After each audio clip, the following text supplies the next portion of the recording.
Hey guys, it's Haley and welcome to another bookish video.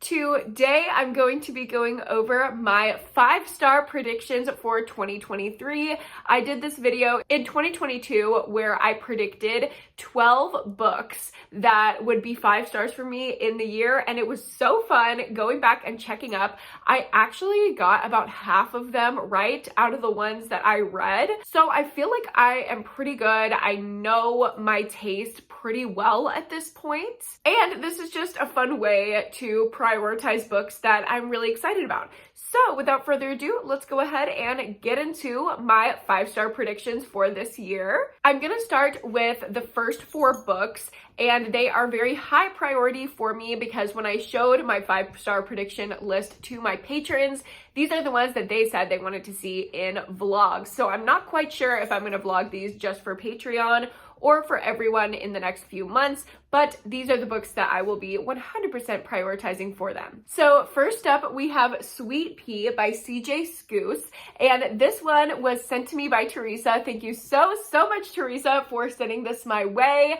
This just sounds so up my alley, and I've heard so many good things about it that I think it's going to be a 5-star. It's a thriller, and it's following a female serial killer. And if you know anything about my reading taste, you know I love some feminist thriller horror moments. I love a good for her moment. I love a serial killer POV. So this just feels like everything that I'm going to love. The back is so haunting too. I just already love the writing style. It says, "The last person who called me Sweet Pea ended up dead. I haven't killed anyone for 3 years, and I thought that when it happened again, I'd feel bad, like an alcoholic taking a sip of whiskey. But no, nothing. I had a blissful night's sleep. Didn't wake up at all, and for once, no bad dreams either. This morning, I feel balanced and almost sane for once." Like, we're just following this crazy bitch killer, and I'm very excited for it. I'll be really disappointed if that one is not a 5-star. My next one I have here is Privacy by Nina Sadowski, and this one was also sent to me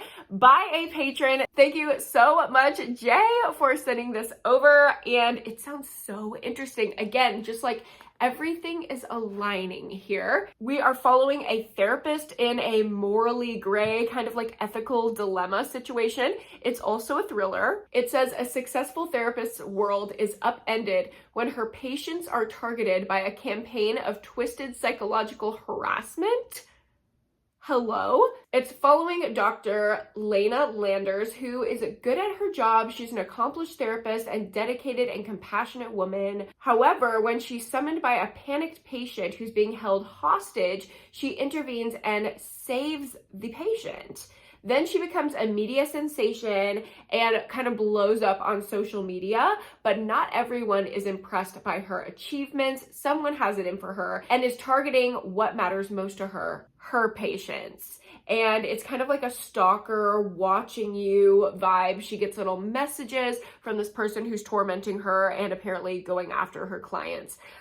I'm so excited not only to read this kind of like stalker, ethical dilemma, famous therapist vibe thriller that is like so me, but also I want to give some commentary on the mental health rep in here for y'all. Next up, we have Allegedly by Tiffany D. Jackson. And after reading The Weight of Blood, I have just been really craving another Tiffany D. Jackson book. Since I love that one so much, I'm hoping that this one will be a 5-star as well.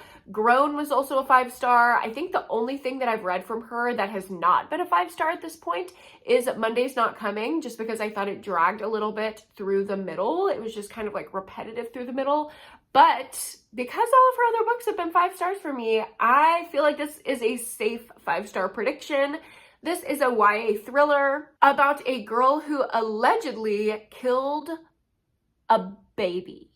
You heard that right. It says Mary B. Addison killed a baby. Allegedly. She didn't say much in that first interview with the detectives, and the media filled in the only blanks that mattered. A white baby died under the care of a church-going Black woman and her 9-year-old daughter.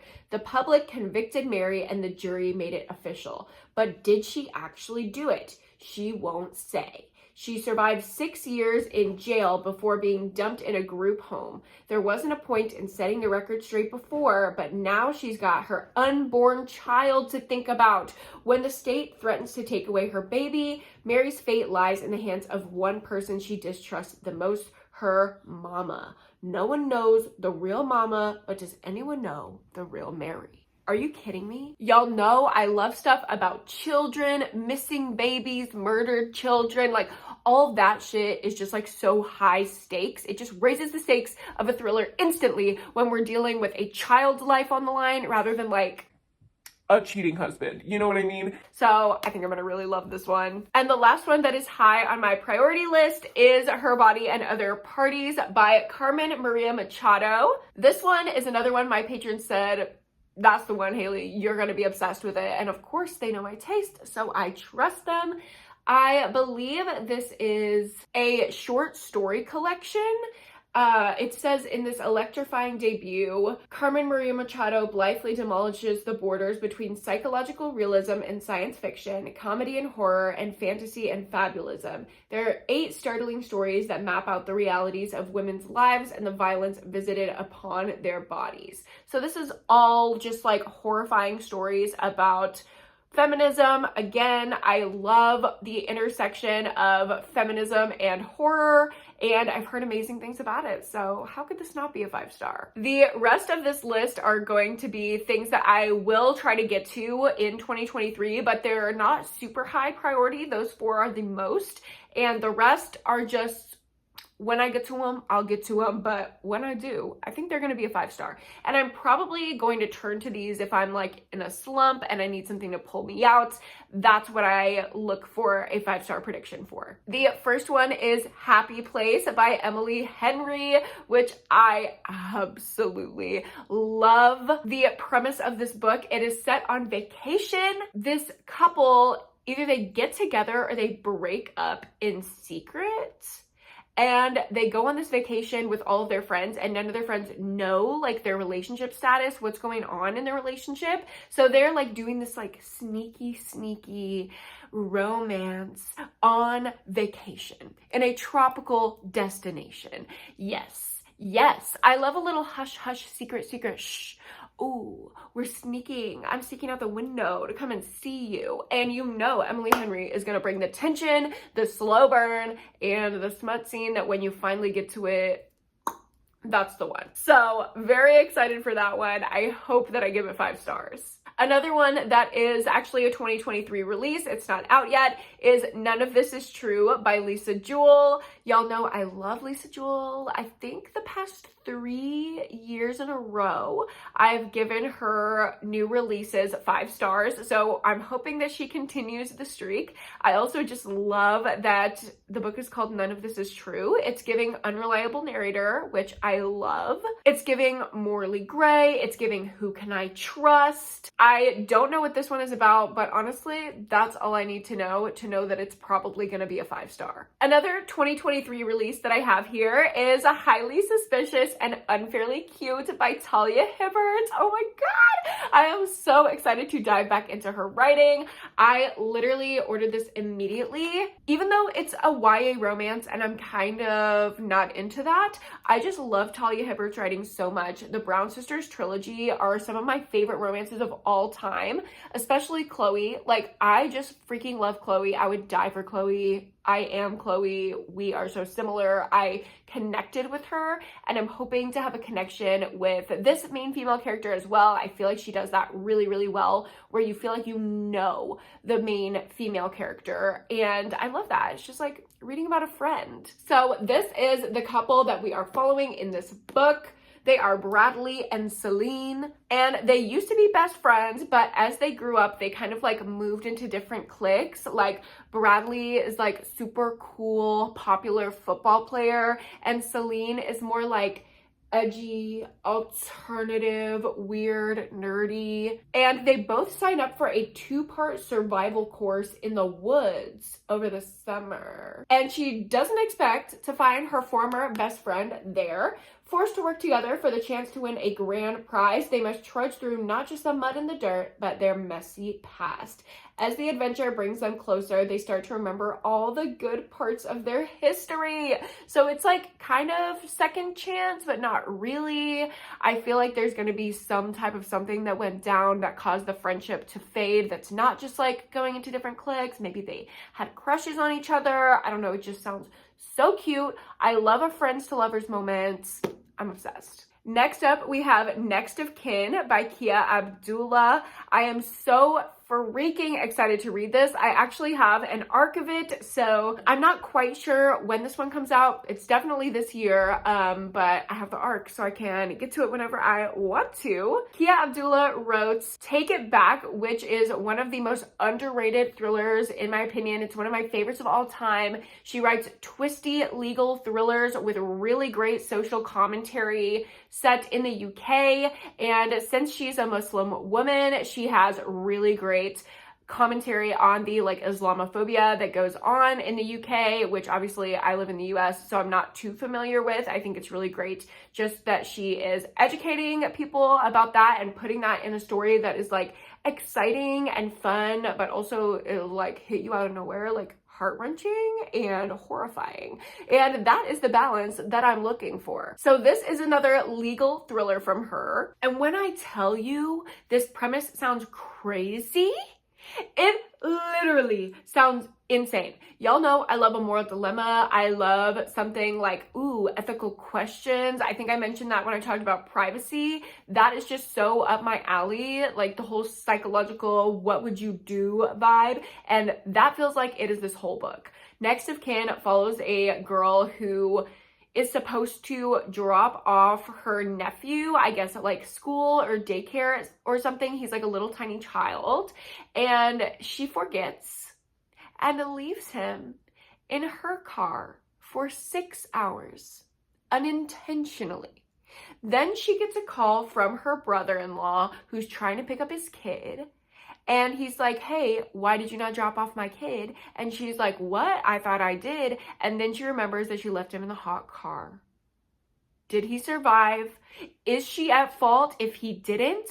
All of these like big questions. There's going to be an explosive trial according to the synopsis. Like, I'm down. Next up, we have The Honeys by Ryan LaSala, and this is a YA horror book that's kind of giving like Heathers or Bunny or Mean Girls. There's this group of popular girls at a summer camp called The Honeys.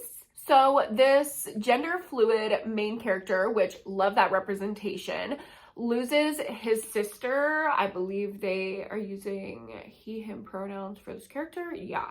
So I guess he, they identifying main character, which is a very cool representation. But he loses his sister and he decides to make friends with the Honeys to kind of fill that void because they were her former friends. But as they kind of take him under their wing and become friends with him, he realizes the dark stuff that his sister was into and uncovers all of these secrets about the Honeys and who they are and what they do. It's giving cult vibes, but in a way that I like, which is like campy 80s mean girl vibes. And not like sitting in a compound being boring as shit, which is like every other cult thriller. So hopefully I like this one. Next up, I want to go into some horror with trepidation. Okay, we all know sometimes horror just really lets me live my goddamn life and I'm in it. I don't want to read anything else. But I also had quite a moment in 2023 where there was just a lot of horror that was not working out for me. So hopefully some of this will work out. I'm going in with tempered expectations, but high expectations. Like, I think, judging by the synopses of these books and the amazing reviews, that these could be a couple 5 stars. The first one is The Resurrectionist by Rath James White, and this is an extreme horror novel. I'm branching out, trying another male extreme horror author. We'll see how it goes, but I've heard amazing things about this book, so I'm willing to give it a try. So this book is, like I said, extreme horror. So just remember that going in. If the synopsis sounds interesting to you, it still might be not quite suited to your taste because it's going to have extreme gore and really offensive, over-the-top violence and themes that could be terrifying or triggering to you. So just remember that. I like to say that anytime I talk about extreme horror, just to be safe. But this book follows this guy who has a power where he can like raise the recently deceased, I guess, but not only does he have this like magical realism vibes power, which I like, but he's also crazy. So we're following a crazy murderer who has the power to like raise the dead. So he can kind of like undo his murders in a way. And the synopsis says that he kills his neighbor. But then I guess he raises her from the dead immediately because she's running around town like, y'all, this man killed me. Trying to expose him. But of course, no one will believe her story. So it's up to her to prove what is happening, what happened with them, and escape this like nightmare that she's in. Unsure, but I'm very drawn in by the good reviews, the fact that it's extreme horror, and the magical realism vibes. It's really set up for me to enjoy it, so I hope I do. The other horror book on my 5-star prediction list is Goddess of Filth by V. Castro. And this is one that I've heard is pretty intense as well, so very excited to get into some extreme horror by a new female author to me. Hopefully I love this one and it works out and I can dive into her whole backlist because God, do I need some female extreme horror authors in my life. I'm really doing my best to intentionally search out new authors so I'm not just like reading the same ones that I don't like because that's not fun for me and it's not fun for y'all either. So testing out V. Castro this year with Goddess of Filth. It is a possession story. It's kind of giving like the Craft vibes where all of these girlies are like sitting in a little seance circle. They're having a little seance. They're just like being cute. But then it gets too real and one of them gets possessed by a demon. So they have to figure out how to rescue her and save her from this force that is attacking her. It's giving My Best Friend's Exorcism or Suburban Hell, but without the like camp vibes and just the terrifying possession vibes. And because this one, I'm not sure if it's technically extreme horror, but people have said it's pretty intense. That appeals to me. And finally, the last book that I have on this list is one that I cannot believe I haven't read yet. So many people are surprised when they hear that this isn't one of my favorite books already, that I haven't already read it, and that is Roanoke Girls by Amy Engel. This is a thriller, but it's not really twisty and surprising from what I've heard. It's just like you know what's going on the entire time, but you just can't believe it. And you're uncovering more and more and more and more details as you go on, which to me is kind of giving like The House We Grew Up In by Lisa Jewell, which is one of my favorite books of all time. Basically, the tagline for this book is Roanoke girls never last long around here. In the end, we run or we die. So after her mother's suicide, 15-year-old Lane Roanoke moved in with her grandparents and cousin in rural Kansas on their vast estate. Lane knew very little of her mother's mysterious family, but embraced the life of a rich and beautiful Roanoke girl until she discovered the dark truth at the heart of the family and ran very, very far away. Now, 11 years later, she's adrift in LA when her grandfather calls her to tell her her cousin has gone missing.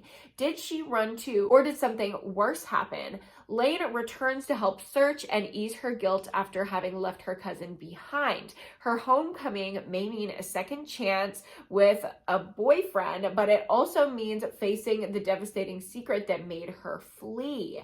So we have a lot going on in this teeny tiny book. Like, this is literally 200 and something pages, like 270 pages. That's like nothing. And somehow we're getting a return to a small town trope, a romance old flame trope, a missing girl trope, dark family secret trope, like, hello, rich people vibes. It's like all the things that I ranked on my thriller trope tier list that I enjoyed. So hopefully it works out. A lot of people seem to think I'm gonna love it, and I hope they're right. So those are my top 12 5-star predictions for 2023. I hope you guys enjoyed. Let me know your 5-star prediction for this year down below in the comments. Don't forget to like this video if you liked it and subscribe to my channel if you haven't already. Thanks so much again for watching. I will see you in my next one. And don't forget to go to therapy and read a book this week. See you in a few days. Bye.